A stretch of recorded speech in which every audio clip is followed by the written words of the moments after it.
Қазақстан тиранностика багытын жигердүү өнүктүрүүгө ниеттенүүдө. Бул залалдуу шешек башкада онкологиялык ооруларды аныктоо жана дарылоону камтыган өзөктүк медицинанын бир тармагы. Бул тема Астанада өткөн эл аралык илимий практикалык конференциянын өзөгүнө айланды. Өлкөнүн президентинин иш башкармалыгынын медициналык борборунун ооруканасына Казакстан, Грузия, Армения, Орусия, Өзбекстан жана Азербайжандан келген кесипкөй адистер чогулушту. Атап айтканда онкологдор, кардиологдор, урологдор, радиохимиктер, аналитик химиктер жана физиктер жыйналды. Тажрыйбалуу серепчилер 2 күн бою радиофармацевтикалык дарыларды өндүрүү технологияларын тиранностикада колдонууга арналган ядролук медицинанын ыкмаларын талкуулашат. Ошондой эле аутоиммундук, онкологиялык жана кардиологиялык тармактарда тажрыйба алмашып бөлүшүшөт.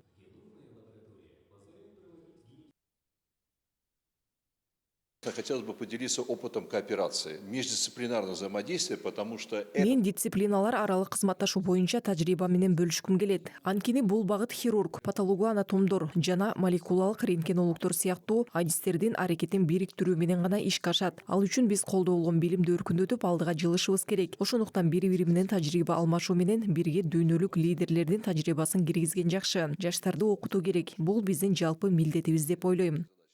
Казакстан бул жаатта жакынкы 3 жылдын ичинде алдыңкы чет өлкөлүк циклотрон өндүрүштүү комплекстеринде илимий жана өзөктүк медицина борборлорунда ондогон ата мекендик адистерди даярдоо милдети турат. Биринчи топ жакынкы аралыкта эл аралык тажрыйба алуу үчүн жөнөп кетет.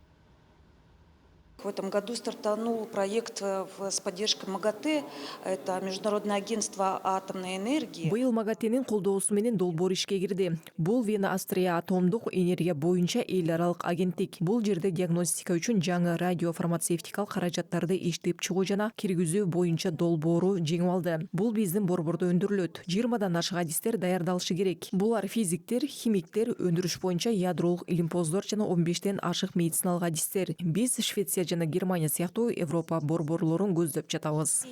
Химиков и физиков в диагностике. Как раз таки мы нацелены больше на европейские центры. Это все-таки Швеция, это все-таки Германия.